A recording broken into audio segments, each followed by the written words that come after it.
Boa tarde, bem-vindos ao Saúde Mente.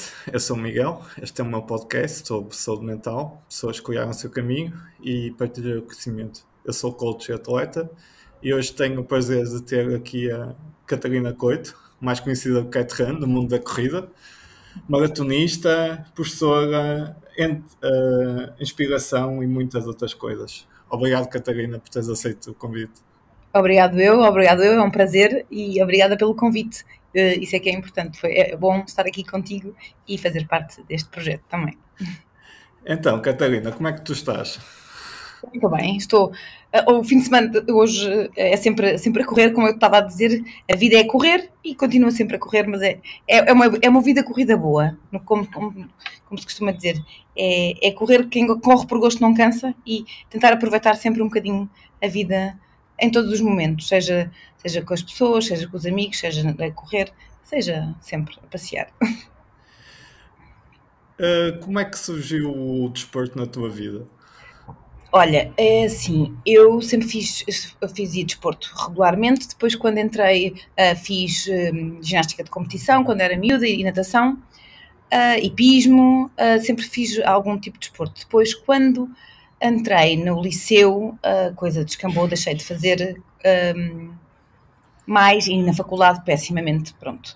E depois voltei, depois fui fazendo coisas esporádicas, mas eu nunca fui mulher de ginásio, nunca fui de desportos muito fechados, não é? Sempre quis fazer coisas, apesar da natação ser mas era mais numa piscina e o resto sempre foi mais ao ar livre e eu gostava muito dessa parte.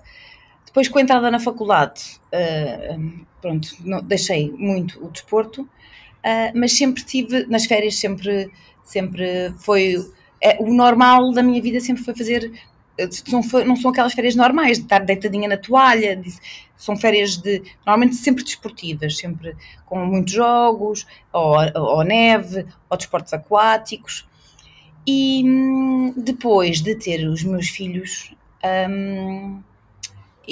houve uma altura em que estava farta de tudo, estás a ver? Não, dormia muito pouco, porque eles têm diferença muito curta e não dormiram muito bem ao princípio. E depois eu, a certa altura, fiquei a pensar, ok, eu tenho que ter um bocadinho de tempo para mim, porque isto já queria desistir de tudo, já não queria trabalhar, queria despedir-me de alguns sítios de trabalho porque achava que não aguentava, e pronto, e comecei. Eles jogavam futebol, eram pequeninos, um tinha 3, outro tinha 5. Eles jogavam futebol no Benfica nessa altura.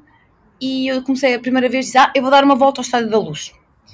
Enquanto eles estavam a treinar. E comecei a correr, dei uma volta ao Estádio da Luz e ia morrendo, não é? Completamente. Imagina, com calças de polar, camisolas, assim, imensa coisa. Depois, na vez seguinte, dei 2 voltas ao Estádio da Luz. E depois foi a pouco e pouco, arranjando aquele meu espaço e pensei assim, isto, na realidade, ajuda-me. Isto é, ajuda-me não fisicamente, mas ajuda-me muito mentalmente. Portanto, a corrida para mim é aquilo que eu costumo dizer.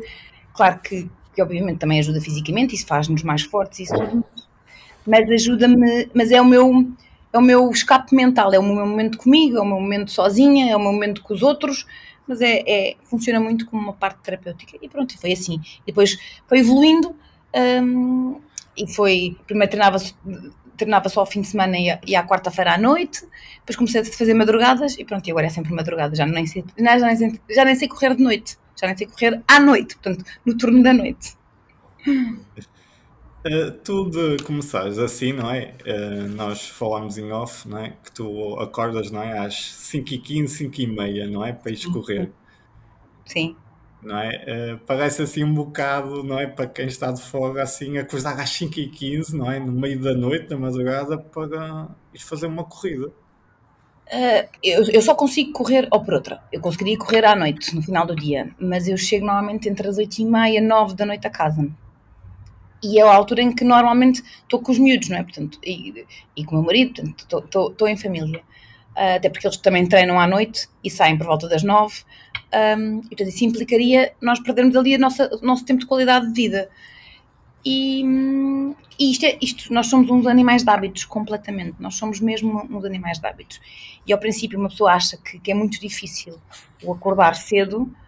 Hoje em dia, para mim, é difícil não acordar cedo. Isto é, mesmo quando eu não preciso de acordar cedo, de acordar às 5h30, o meu corpo automaticamente, entre as 5h15 e 5h30, acorda e diz, tens que ir à casa de banho, tens que ir mexer-te.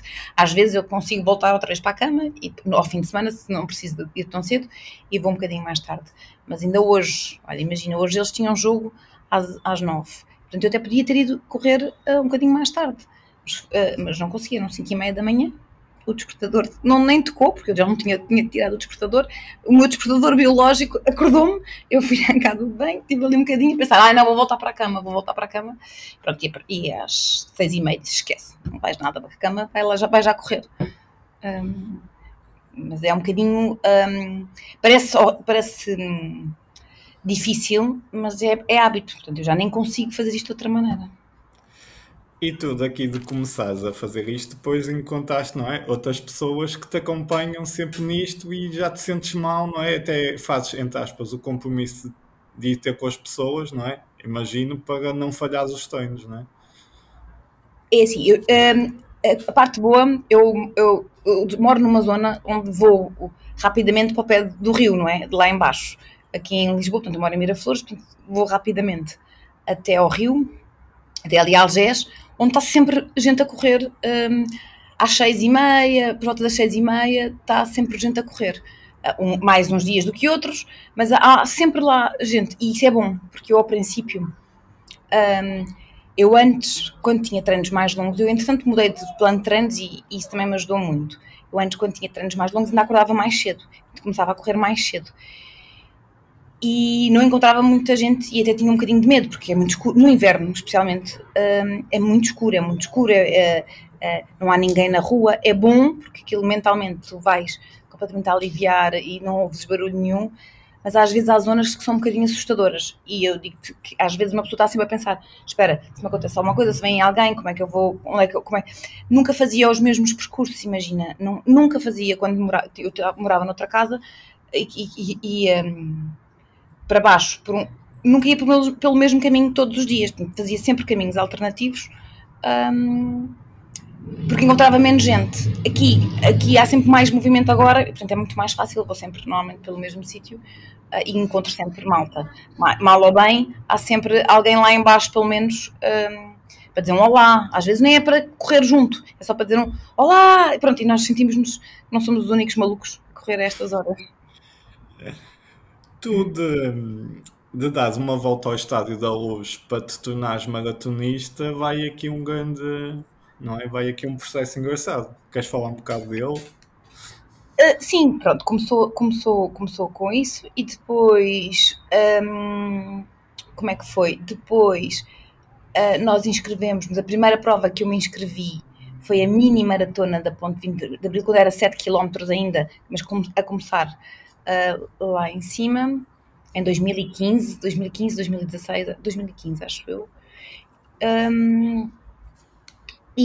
Mas não fui porque exatamente nessa altura faleceu a avó do meu marido e nós fomos para o norte e já não fizemos. Então depois combinámos, eu e a Carla e o Rui, do 10K, que íamos fazer a nossa uma primeira prova, que foi a corrida do Tejo, que era de 10 km. E lá fomos nós fazer essa corrida de 10 km. E depois a seguir, foi essa primeira prova de 10 km, fizemos essa prova e depois fizemos a do Grande Prémio de Natal. Foram as duas primeiras provas que eu fiz. E depois, isto foi em 2000 exatamente, porque em 2016, passado isto pouco tempo, vira-se o Rui e disse assim, e se nós fôssemos fazer uma meia maratona? E nós... está bem, então aí vamos fazer o que? Uma meia maratona, nós nunca corremos uma meia maratona, mas está bem, olha, vamos começar a correr e logo se vê. E ele disse, e se fôssemos a Paris? E nós, isso é giro, vamos passar um fim de semana. Na preocupação não era irmos correr a meia maratona, era irmos passear, íamos fazer um fim de semana de amigos e íamos correr. Se corrêssemos era o que tínhamos que correr. Pronto, e depois começámos a planear as corridas e o plano de treinos para fazer. E aí corríamos, pá, eu corria para aí 2 ou 3 vezes por duas, 3 vezes por semana, não corria mais. Corria era mais quilómetros de uma vez. E depois fomos, e foi uma experiência espetacular, foi muito, muito, muito giro. E quando tu começas a fazer provas, e eu nem faço muitas provas, eu não sou uma pessoa de fazer muitas provas, por causa da disponibilidade de tempo, mas quando fazes as provas, a passagem da meta, não é? Passado uma meta, é um reconforto, é uma sensação de prazer muito interessante, é mentalmente muito interessante, quer dizer que tu te esforçaste e conseguiste chegar ao fim. O processo da corrida, eu vejo que o processo da corrida é um bocadinho um processo, pelo menos para mim, que não corro especificamente para tempos, nem corro para... Claro que nós todos gostamos de melhorar e gostamos todos de fazer um bocadinho sempre melhor. Eu acho que isso, se não gostássemos, não treinávamos, não fazíamos isto. Mas eu acho que é sempre um bocadinho a superação, a tua própria superação, o lidar com os teus... com os teus fantasmas, com os teus monstros que tu tens interiormente, que te dizem, não, eu estou cansada, não, mas vai, mas tenta mais um bocadinho, menos um bocadinho. E as provas têm um bocadinho esse fator. Como as provas mais rápidas, que são as 10 km e mesmo as meias maratonas, são provas que tu levas um bocadinho mais ao limite. Depois, quando tu passas para uma maratona, são provas que, apesar das pessoas dizerem aquilo é uma prova que cansa imenso e é dura, e é super dura, mas é uma prova de resiliência, isto é, tu lutas ali com a tua cabeça e com o teu corpo e com tudo durante muito tempo. E depois, quando passas a meta, é uma sensação de empoderamento brutal. Eu acho que é aquilo que eu costumo chamar de uma libertação de endorfinas muito grande, que te dura durante muito tempo. É um shot, é um boost de boas energias que ficas como se fosse bem meio anestesiada e que faz com que tu te sintas mesmo feliz no sentido em que eu consegui fazer uma coisa que é difícil de fazer. Eu consegui lutar contra mim própria nas determinadas fases da prova que me estavam e com os meus monstros e demónios, e consegui superar isso tudo e consegui chegar ao fim.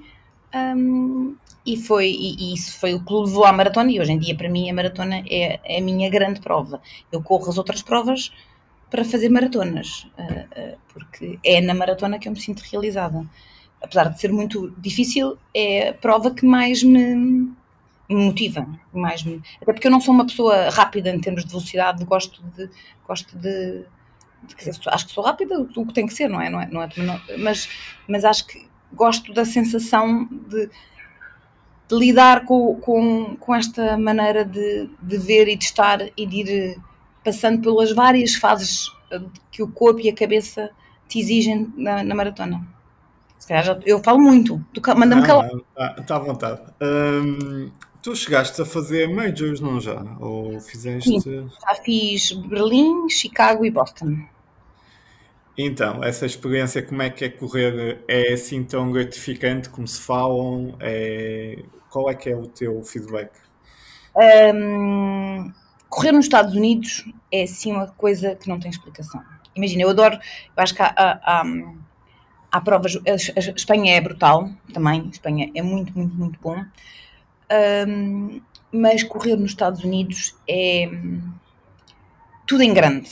Imagina, a organização, a forma como te tratam, como tu és um herói antes de sequer começares a correr. Só diz lá e te predispores a participar naquela prova, numa prova qualquer. Não sei, eu nunca corri nenhuma, sem ser major nos Estados Unidos, só corri Boston e Chicago. Não sei se as outras provas serão assim também, as outras maratonas, mas essa para mim é que é a grande diferença. Aquilo não é... Nós somos, imagina, para eles, nós somos uma peça integrante de um espetáculo. Portanto, os corredores são os atores que vão fazer uma prova e que se vão expor e vão se sacrificar para eles terem um espetáculo na cidade, para eles terem um espetáculo e uma festa na cidade. E tu sentes-te, eles levam-te ao colo, portanto é uma sensação de que tu estás a correr por ti, mas são eles é que são os espectadores vibrantes, portanto, eles vibram mais do que tu. E eu acho que essa é a grande diferença. Eu não senti isso em Berlim. Em Berlim, apesar da prova ser muito gira, supostamente é uma prova super plana, que dá para tempos brutais, não senti aquilo que senti em Boston e em Chicago. E Boston foi no ano horrível isto, portanto, foi naquele ano da tempestade que eu fui, daquele ano que estavam menos não sei quantos graus, e as pessoas estavam todas na rua na mesma, todas a fazer um chinfrim, mas aquilo caía chuva, vento, neve, tudo ao mesmo tempo, e as pessoas estavam todas na rua a dizer, vai, obrigada por correres Boston, obrigada. É uma festa o caminho todo. Tu até te sentes quase, falta-te o ar, percebes? Porque as pessoas dão-te tanto. E anda cá, e dá-me um beijinho, e toca aqui, toma uma goma, toma não sei o quê. E, portanto, Chicago também foi assim. Acho que eu nunca fui a Nova Iorque, mas acho que Nova Iorque também, pelo que me contaram, um amigo nosso americano que nós encontramos lá, agora em Chicago, ele dizia, olha, são as três super importantes e são as três muito diferentes, porque Boston, tu és mesmo o protagonista maior e aquilo é uma festa, eles querem tanto que tu corras que te levam completamente ao colo. Em Nova Iorque é a luta dos bairros e cada bairro tem que fazer mais barulho do que o outro e portanto tu sentes-te que passas em cada bairro e tens que sentir que eu gostei mais de passar aqui, gostei mais de passar em Brooklyn, gostei mais de passar em Manhattan, pronto. E Chicago é uma prova muito contínua, portanto onde tens muitas pessoas, não há tanto essa luta, mas como é uma prova muito rápida, porque é destas todas a mais plana, as pessoas estão todas também a apoiar e vem. Imagina, em Chicago este ano, portanto, no ano passado, só de voluntários eram 40 mil voluntários. Portanto, as pessoas voluntarizam-se, inscrevem-se para serem voluntárias para apoiarem a prova e para ajudarem a prova. Portanto, e aquilo acaba, esgota, a cidade fecha e as pessoas estão todas na rua a fazer uma festa sem se queixarem isto, não é? Nestas cidades gigantes, sem se queixarem isto. Nós paramos o trânsito em Lisboa ou no Porto, ou em qualquer lado, é um drama, não é? E lá, não. Isso é grande. É a cultura desportiva que é completamente diferente. Em Espanha eu também acho que há muita diferença.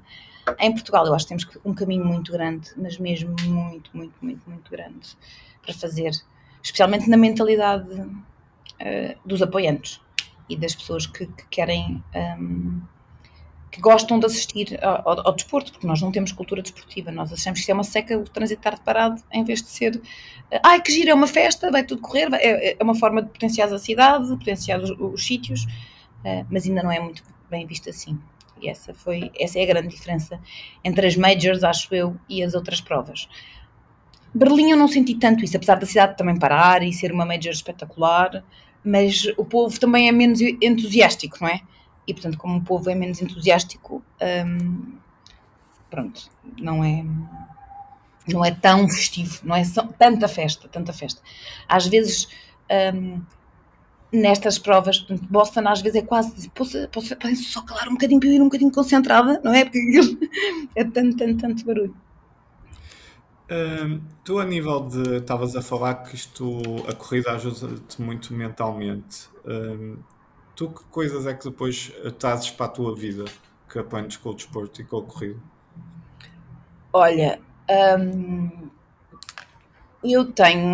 eu acho que a corrida me dá tranquilidade, isto é, tu quando corres, tu passas, mais uma vez te digo, passas por muitos fatores, portanto passas por muitos momentos em que estás mais, ou porque os treinos correm mal, ou porque ou não te apetece ir e vais, ou porque não te apetece ir e não vais, e portanto aquilo o que faz é, para já dá-me muita disciplina e muito rigor de que, ok, mesmo que não quero, não me apetece, mas eu vou porque eu sei que me vou sentir melhor. As pessoas às vezes perguntam-me assim, mas tu tens vontade de acordar todos os dias às 5 da manhã, às 5:15 e ir para a rua? E disse, não tenho vontade nenhum dia. Eu nunca acordo com vontade. Esquece, nunca acordo com vontade. Mas eu sei que a seguir vou ficar muito melhor. Portanto, eu sei que a seguir, depois de correr, vou-me sentir mais tranquila, mais energia, mas ao mesmo tempo com mais energia, vou dormir melhor nessa noite, vou estar mais serena para enfrentar o dia a dia, para enfrentar os problemas que acontecem durante o dia, com as pessoas, lidar com as pessoas, portanto consigo ser muito mais afável ou muito menos mas afável acho que não é ser afável, mas consigo ser, consigo ver um problema deixa de ser tanto um problema, isto é, o problema que quando nós encontramos na vida, que para nós pode ser um problema de 100, começa a ser um problema de 10. E porque às vezes é só de 10 mesmo, e nós é que achamos que é de 100. Com a vida toda e com o acumular do stress, e com o acumular do loop, um problemazinho pequenino transforma-se num problemazão. E aquilo que a corrida me faz é exatamente o contrário. É o problemazinho não se transforma em problemazão, e se calhar o problemazão transforma-se em problemazinho, mentalmente. E além disso, o que me faz é saber que, ponto número 1, mesmo não correndo bem, ou mesmo não correndo bem, eu vou tentar. E acho que o tentar sempre e não desistir, independentemente de uns dias ser melhor e outros dias ser pior, ajuda-me a ser cada vez mais forte. E forte mentalmente e forte fisicamente, para aguentar todo o resto do mundo, não é? Todo o resto dos problemas que nós temos todos os dias e que todos temos. Portanto, dá-me muita força mental e dá-me muita resiliência e dá-me também muita disciplina. Tu disseste que estás ligado à área da dentária, não é? Sim, sou médica dentista, sim, sim, sim. Hum, tu nesta parte, não é, que falas tipo dos sorrisos, não é, da autoestima, queres falar um bocado sobre isso e a importância disso? Eu acho que, imagina, eu adoro aquilo que faço. Eu sou médica dentista, dou aulas na faculdade também e estou mais virada para a parte da reabilitação e da parte estética, de pôr as pessoas a sorrir. E uma das coisas muito importantes é que nós, hoje em dia, se não sorrirmos, isso está muito ligado também à autoestima. Portanto, se tu não tens um sorriso, que não tem que ser Pepe só dente, mas se não tens um sorriso aprazível, não te sentes bem contigo própria. Fechas-te mais, sentes-te mais insegura, e isso leva-te a teres cada vez mais problemas também mentais. Mentais não é mentais, mas problemas de inferioridade, de esconderes, de não quereres participar em determinadas ações, próprio só de não sorrir. Eu estou sempre a rir, não é? E muitas das vezes eu acho que rir é o melhor remédio. Portanto, tu tens que rir, e às vezes tens de rir de ti própria, e tens que rir do que é que acontece contigo e o que é que acontece com o mundo. Se tu não olhas para ti e não gostas daquilo que tu vês, e muitas das vezes hoje em dia a parte da medicina dentária tem o difícil questão de que não é comparticipado quase nada, não é? E portanto, não é uma área muito barata, não é? Para tu precisas de ter algum espírito de sacrifício para depois teres os teus sorrisos, mas cada vez mais eu acho que nós temos que cuidar dos nossos dentes, cuidar da nossa aparência, até porque infecções, problemas de bactérias, nós temos uma cavidade oral, que é a porta de entrada de não sei quantas bactérias, que te fazem, olha, por exemplo, no desporto, fazem pessimamente mal. Portanto, teres infecções dentárias, infecções levam-te a ter problemas, podem levar a diminuição de performance, a diminuição de ter problemas musculares e a lesões. As pessoas não sabem muito disso, mas tu teres uma infecção dentária pode diminuir a tua capacidade desportiva. E, portanto, os desportistas não devem ter muito cuidado com a saúde oral. Não tem que ter os dentes mais bonitos do mundo, mas tem que pelo menos não ter problemas infecciosos nos dentes. Mas pronto, e depois ensinar é outra parte gira, porque é explicar, fazer ver o que é que as nossas futuras gerações vão fazer com a vida, não é? E com os dentes e ser médicos, no fundo. E tu o que é que achas destas futuras gerações? Já que tu, não é, vês de perto. Acho que vamos ter um grande desafio. Acho que são muito. Há uma coisa muito importante, eu estou sempre a dizer isto, e as pessoas às vezes criticam-me porque eu acho que eles veem a vida de uma maneira completamente diferente da vida que eu vivi, que eu vejo. Nós vivemos a vida corrida e vivemos a vida de que temos que fazer tudo porque nos vai faltar o tempo ou porque temos que trabalhar, porque queremos ter muitas coisas. Nós queremos ter muitas coisas, queremos ir ali, colar, não sei o quê. Portanto, trabalhamos muito, passamos muitas horas a trabalhar. Eu não vejo isso. E eu acho que isso não é de todo mau. Não tem que ser nem tanto ao mar, nem tanto à terra. Mas eu acho que hoje em dia as novas gerações trabalham para se divertir, ponto. Não trabalham para aquilo. Eu trabalhei para ter o meu carro, trabalhei para ter a minha casa, e hoje em dia é tudo muito mais volátil. Portanto, eles não trabalham, eles trabalham para ir viajar, trabalham para ir de fim de semana. Mas eu não sei se isso está assim tão errado. Porque é que a nossa parte é que está certa? Nós somos muito mais seguros, se calhar, eu tive sempre uma vida muito mais segura, se calhar tive uma vida muito mais regrada nisso, a pensar, ok, eu tenho que trabalhar para ter a minha casa, para ter o meu carro, para ter dinheiro para conseguir sobreviver, para fazer isto, para fazer aquilo. Se calhar, na altura, posso não ter feito tantas e determinadas coisas que se calhar podia ter feito se trabalhasse menos. Ou se ainda hoje em dia se trabalhasse menos. Mas isto não é defeito, é feitiço. Eu acho que tem que haver um equilíbrio. Acho que eles têm que ser mais comprometidos, que eu acho que há pouco comprometimento de trabalho. Não se pode só, não quero, não me apetece, vou-me embora. Mas acho que ao mesmo tempo eles aproveitam muito mais a vida na juventude do que se calhar nós aproveitámos na nossa altura, na minha altura. Eu acabei o curso, fui logo trabalhar. Imagina, eu acabei o curso em julho, em agosto já fui trabalhar, nem tirei um mês de férias. Que estupidez, aquela coisa parva de agora vou tirar um mês de férias para ir. Não, fui logo a seguir trabalhar e pronto. Aquelas coisas que. Pronto, queria a minha independência, eu queria mesmo a minha independência e queria ir para a frente. E que desafios é que tu vês a nível para poderes ensinar e passar e no fundo liderar ali por exemplo, não é?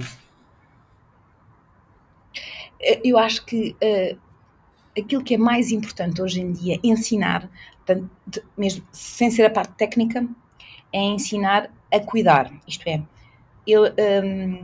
nós temos que ver as outras pessoas como pessoas. Portanto, no nosso caso, que lidamos com pacientes e que lidamos com outras pessoas, aquilo que é mais difícil eu conseguir passar a mensagem é que aquela pessoa é uma pessoa e não é um bloco de dentes, ou não é um bloco de cabeça, ou não é um bloco de músculo, independentemente de qualquer que seja a área. E é ver o paciente como um todo e não como aquela coisa específica para fazer. Essa é a zona mais cinzenta e mais difícil hoje em dia, porque estas novas gerações estão muito programadas para o sucesso e para eu quero fazer aquilo porque é aquilo que eu vou fazer, só aquilo. E isso é que não pode ser. Portanto, eles têm que ser, tem que haver uma humanização melhor, porque não há tanto aquela coisa de, por exemplo, de ajudar um amigo ajuda um amigo, olha, eles trabalham, por exemplo, no meu caso eles trabalham em duplas, imagina, trabalham sempre em duplas. No terceiro ano trabalham em bonecos, mas por exemplo no quarto e no quinto ano trabalham já em pacientes. E aquilo que muitas vezes nós vemos é que a outra pessoa que está uma pessoa a trabalhar e está outra pessoa a aspirar, portanto, a ajudar supostamente a trabalhar. E muitas vezes a outra pessoa parece que está no café e nem está a ligar nenhuma ao que o outro colega está a fazer. E nós estamos sempre a dizer, não, vocês têm que, se trabalham como duplas, tu és mais importante do que ele. Ele está concentrado em não fazer disparate, em não fazer isto, está a pensar o que é que tem que fazer, o que é que não tem que fazer, o que é que tem que ir buscar, e tu tens que estar sempre à frente dele, tens que estar sempre a pensar o que é que ele vai precisar. As pessoas não se podem engasgar, onde é que eu vou pôr o aspirador, eu tenho que acalmar o paciente se ele estiver mais nervoso, porque o meu colega, como está a aprender, já vai estar nervoso. E é essa parte dicotómica do saber estar e do lidar com as pessoas que muitas das vezes e que é difícil ensinar, que é difícil fazê-los ver que, ok, isto são pessoas, não são bonecos, e portanto nós temos que ter consideração, ter paciência, até porque normalmente são pessoas que disponibilizam uma manhã ou uma tarde inteira para estarem ali, neste caso, no nosso caso, de boca aberta, não é? Claro que estão a ser tratadas por um preço muito ínfimo, mas estão a perder uma manhã ou uma tarde, e são pessoas muitas vezes carentes, tanto economicamente como mentalmente, muitas pessoas idosas que têm tempo, mas que não têm outro tipo de acompanhamento e que precisam desabafar, precisam de se libertar também, e nós temos que ter paciência para isso tudo. Temos que fazer um bocadinho de trabalho de psicólogos também, nós, os dentistas, às vezes também têm que fazer trabalho. Que bons hábitos dentários é que tu gostavas de recomendar às pessoas? Porque eu também tirei o curso de assistente dentário, eu não estou na área, mas tirei. E são pequenas coisas que às vezes fazem toda a diferença, não é? Olha, ponto número 1, escovar, não é? Escovar os dentes 2 vezes ao dia mínimo, não é? Pelo menos de manhã e à noite, especialmente as pessoas acham que à noite, até de manhã muitas vezes escovam, mas depois à noite não escovam, à noite ainda é mais importante do que de manhã, apesar de escovar 2 vezes é obrigatório, porque de noite nós diminuímos a nossa intensidade, como vamos dormir, nós diminuímos todo o nosso centro de defesa, está diminuído. Se nós não escovamos antes de dormir e deixamos placa bacteriana, portanto deixamos restos alimentares, deixamos zonas protegidas para as bactérias e aí as bactérias têm muito mais substrato para conseguirem invadir e colonizar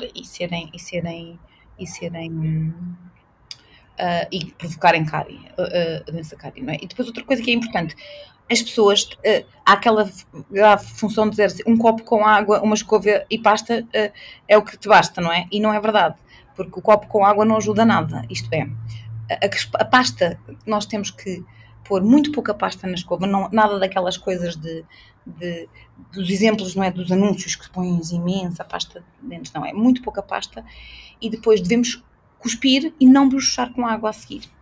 Porque o efeito do flúor, portanto, nós queremos que haja efeito, o flúor é a única coisa até agora que nós temos, já há muitas outras coisas a ser estudadas, mas com factos cientificamente provados, é o único nosso remineralizante quando há perda de baixa do pH e que faz com que nós conseguimos ter uma possibilidade de entrada das bactérias. E o flúor é das poucas coisas, é a única coisa estudada assim, que faz com que haja essa remineralização. Se nós passamos a boca por água, nós limpamos mecanicamente, mas a seguir não deixamos o flúor fazer efeito. Portanto, há pessoas que não conseguem não passar por água, então se não passam por água, a seguir têm que fazer um processo com flúor. Se conseguem só cuspir e não passar por água, porque se não puserem pouca pasta, podem fazer, isso é das coisas mais básicas e que ninguém faz, porque toda a gente passa por água a seguir a escovar os dentes, e não deve. Que hábitos é que tu vês que são mais importantes para ti no teu dia-a-dia? Os hábitos mais importantes, olha, aquilo que eu pronto, de manhã eu acordar e dar a minha corridinha, depois eu faço sempre aquilo que eu acho mais importante é levar a minha marmita, sempre faço sempre marmitinha, ando sempre de marmita atrás, porque como tenho pouco tempo, mesmo às horas de almoço, muitas vezes deixava, eu na altura da faculdade perdi muito peso por causa disso, porque deixei, e essa altura podia ter entrado num loop de uma doença qualquer agressiva de alimentar e só não entrei porque, graças a Deus, a minha mãe disse: Catarina, olha para ti, como é que tu estás? Porque eu perdi imenso peso, porque não comia. Imagina, como não estava sempre atrasada a trabalhar, estava sempre atrasada e, portanto, deixas de comer. Se deixas de comer, deixas de ter fome. Se deixas de ter fome, depois quando comes no final do dia, comes uma folha de alface, já estou horrivelmente cheia, já não... Pronto, e perdi imenso peso. A corrida foi outra coisa que me fez muito bem, porque me fez ganhar estrutura muscular e fome. Eu como imenso agora, não é? Eu comia muito bem, depois naquela altura passei por uma fase em que comia menos bem. E foi um sinal de alerta, portanto isso é importante, ter sempre a nossa marmita para comer. e depois chegar a casa e ter um bocadinho de tempo de qualidade com os meus filhos. Eu tenho pouco tempo, não é? De vida com eles, porque eu saio de manhã muito cedo, sou a primeira a sair e a última a chegar. Mas, por exemplo, a hora de jantar é daquelas coisas que tentar perguntar sempre como é que correu o dia, como é que foi, como é que não foi, e tentar estar sempre um bocadinho com eles, tanto ao final do dia como ao fim de semana. As pessoas dizem, mas como é que ao fim de semana tu corres tão cedo na mesma? E eu disse, porque depois a seguir eu quero ter aquele tempo que não tenho durante a semana com a parte familiar e com a parte dos meus amigos, e portanto, como quero fazer tudo, tenho que o que custa é o sono, isso é um grande dos meus handicaps, é o dormir, porque durmo pouco para aproveitar todas as partes da vida. Mas pronto, estou a melhorar bastante. Hoje em dia, durante a semana, já me consigo deitar muito mais cedo. Ao fim de semana não, mas durante a semana já me consigo deitar muito mais cedo para depois conseguir recuperar. Nós falamos, não é, em off, que tu tens uma mentalidade que és otimista e que estás sempre a aprender.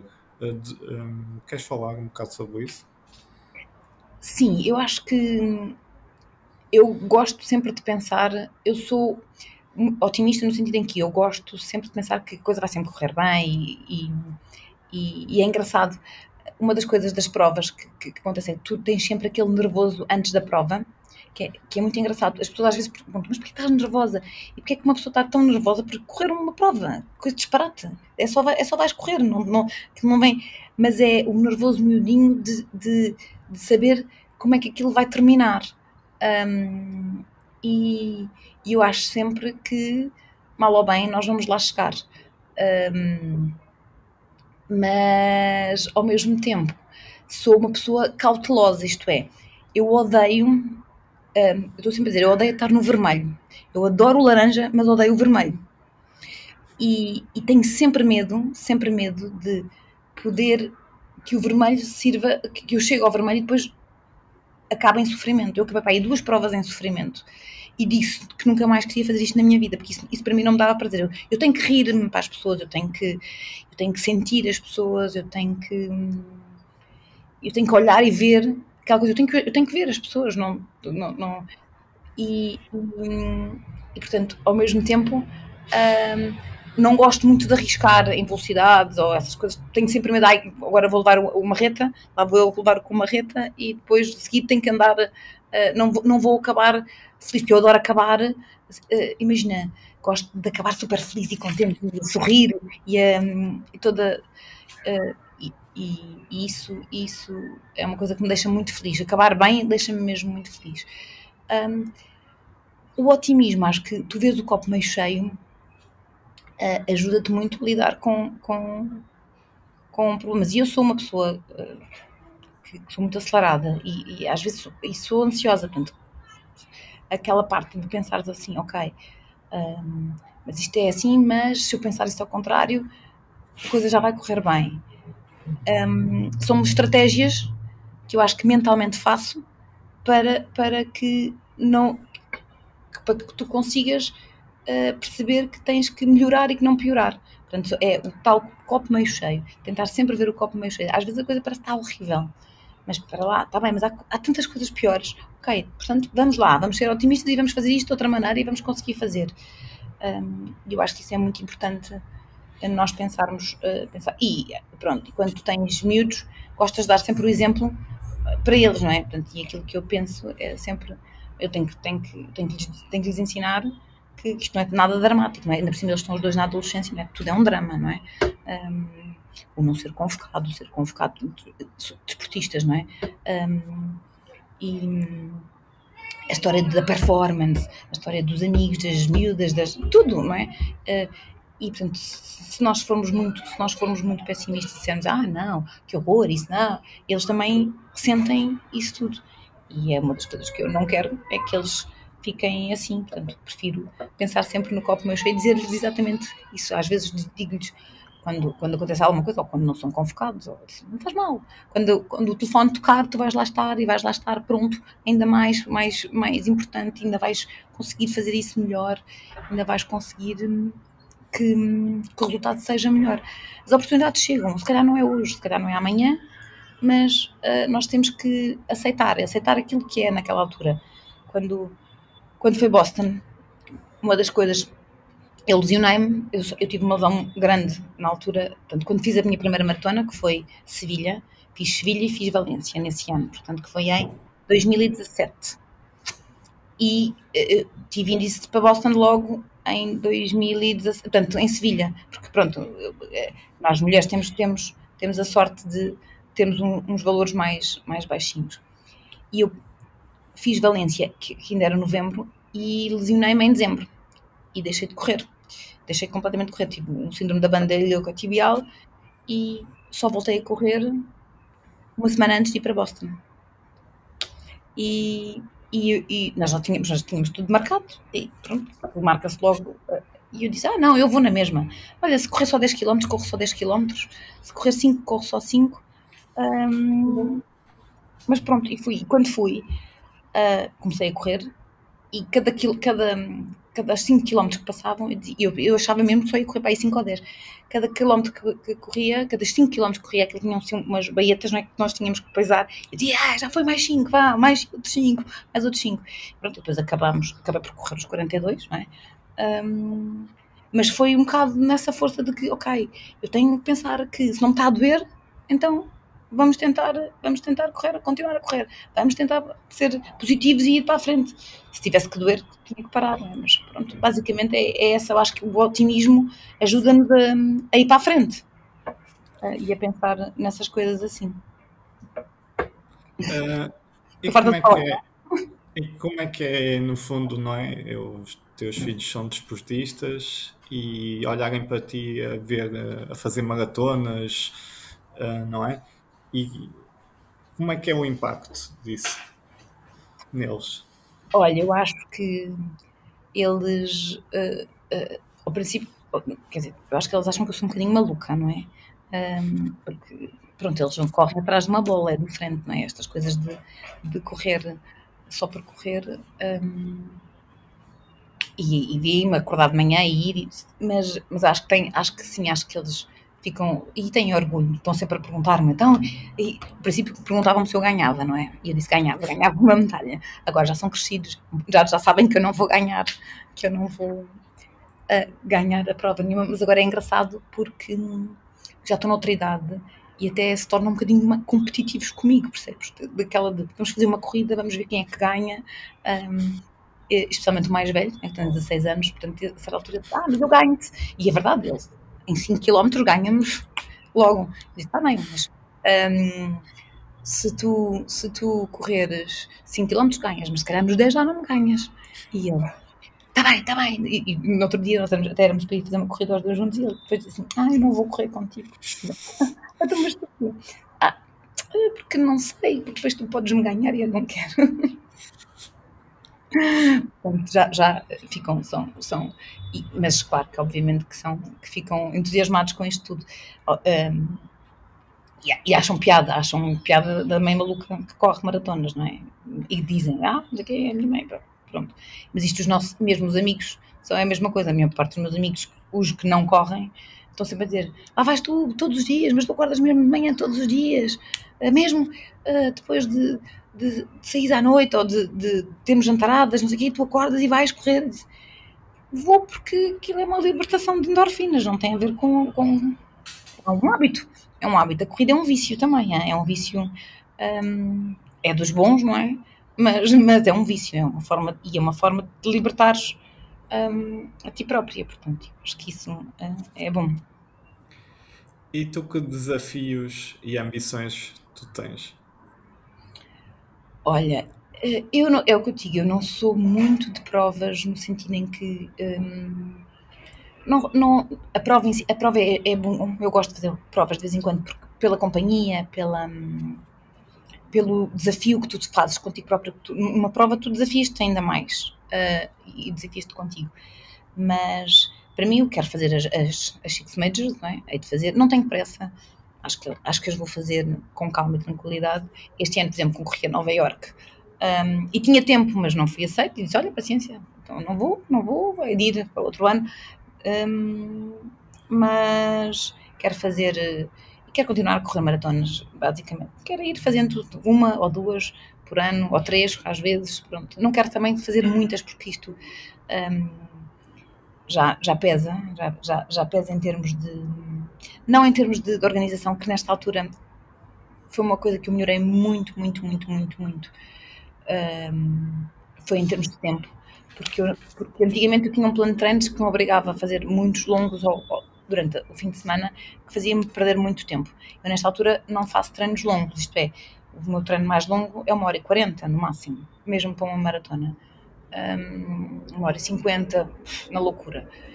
E que faz com que eu ganhe um bocadinho de qualidade de vida. Ganho qualidade de vida em termos de cansaço, porque eu fico muito menos cansada.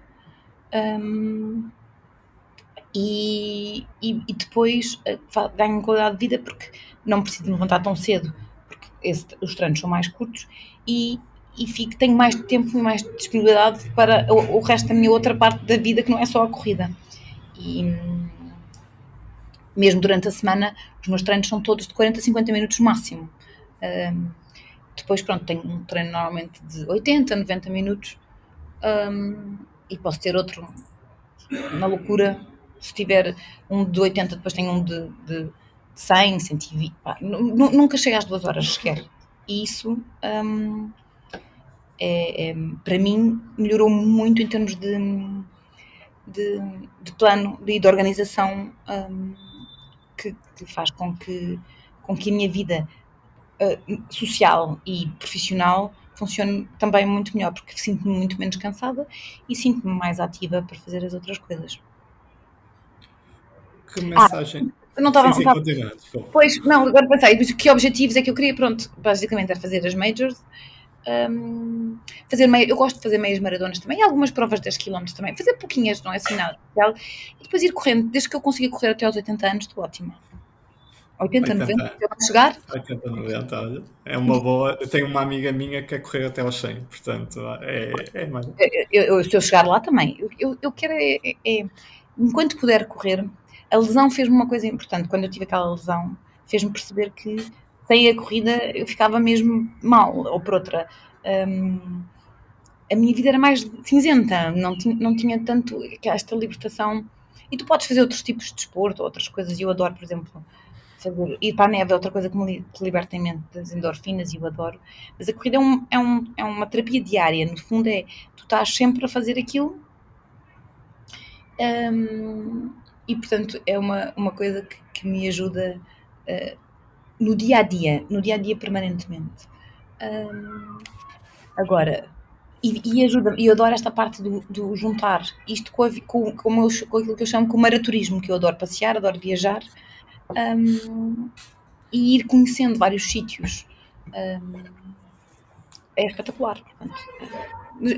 São duas coisas engraçadas, portanto, passear, divertir-me e aproveitar para correr, para conhecer novos sítios e a correr, portanto é bom. Que mensagem final gostavas de deixar às pessoas que te ouvem? Eu gostava que as pessoas ponto número 1, eu queria acho que é importante dizer que cada pessoa é uma pessoa, cada corrida é uma corrida, que as pessoas que não se comparem umas com as outras, nós temos muita tendência, os corredores, a comparar-se as performances e os tempos e isto e aquilo. A primeira pergunta que tempo é que tu fizeste, ou que não sei o quê. Eu acho que não ponho quase nunca tempos nas minhas publicações sequer. No outro dia disseram-me assim, mas como é que tu corres esta velocidade na maratona, se tu corres os treinos todos, fui ver ao teu Strava e tu corres os treinos todos a 6 e não sei o quê. Eu corro quando tiver que correr. Há dias que corro mais devagar, outro dia corro mais depressa, mas isso não tem nada a ver. Eu acho que ponto número 1 é que não se comparem. Que isso é muito importante. Que vejam, que façam disto e que façam isto. Quem não é profissional, quem é profissional de corridas, é o trabalho deles. Para mim, enquanto a corrida for o meu lazer e for o meu hobby, não pode ser mais importante, ou por outra, não me pode cansar mais e não pode me frustrar mais do que aquilo que me der prazer. Portanto, tem que haver aqui muito importante entre o que nós gostamos e que queremos sempre melhorar, e eu acho que isso faz parte de nós querermos sempre melhorar e sentirmos-nos melhores connosco e a correr, e como é que isto nos faz sentir, mas o importante, é muito importante que não nos comparemos com ninguém e que tentemos fazer o nosso próprio caminho. Nós somos cada um, eu gosto mais de fazer isto assim desta maneira, eu sinto-me melhor assim desta maneira. Não há certos nem errados, é como os planos de treino, não há certos, há uns que, desde que sejam pessoas que te façam isto de uma maneira competente. Mas tu corres assim, mas eu não faço isto assim, eu só faço isto assado, ou mas eu como isto e tu comes aquilo, não interessa nada, nós somos todos pessoas diferentes e temos que todos nos adaptar temos que nos conhecer a nós próprios, e temos que lidar com isso de uma maneira efetiva, portanto, sabermos que é assim que é melhor e que saber sempre que há dias melhores, há dias piores, há dias que nem que tomando um shot de vitamina não sei do que, aquilo vai correr mal. E pronto, e aceitar, olha, aceitou, correu mal, e então pronto, a próxima vez vai correr melhor. Não desistir dos nossos objetivos. Ser muito resiliente, eu acho que é a parte mais importante, porque a resiliência é a coisa mais importante da nossa vida. O otimismo e a resiliência é um fator importantíssimo, não só de corrida, mas da vida em geral. E seguir. Eu acho que nós devemos nos todos divertir e tentar alcançar aquilo que nós queremos, seja profissionalmente, não desistir, basicamente não desistir daquilo que nós queremos, tentar lutar. Às vezes demora um ano, outras vezes demora 5, outras vezes demora 10, mas ir sempre em frente. E aquilo que eu acho que é mais importante é nós sentirmos que não podemos, isto é uma maratona, a vida é uma maratona e portanto nós temos que ir devagarinho, porque nós vamos lá chegar ao fim e a meta vai ser nossa e nós vamos ficar felizes quando passarmos aquela meta, que é a melhor sensação do mundo. E na vida é exatamente a mesma coisa, quando nós temos um objetivo, quando nós temos um propósito, quando nós temos um desafio diferente, fazer exatamente isto. Portanto, lutar, desistir, lutar, cair muitas vezes, depois a seguir levantar-nos outra vez, depois a seguir cair às vezes outra vez e a seguir levantar outra vez, até que vamos chegar à meta. Com mais ou menos dificuldade, nós vamos lá chegar à meta, todos. Se quisermos e se lutarmos. E por isso essa é a mensagem mais importante, é ir para a frente. Para a frente é que é o caminho. Catarina, queria muito obrigado, queria te agradecer pelo teu tempo e boas corridas e tudo bom, e continuas a passar esse exemplo e partilhar essa mentalidade. Olha, obrigado eu se calhar fui muito borreica, que eu falo muito, não me calo um bocadinho, mas pronto, eu sou muito entusiasta, olha, entusiasmo como tudo. Olha, obrigado, continuação. Obrigada, então, obrigada, muito prazer. Beijinho.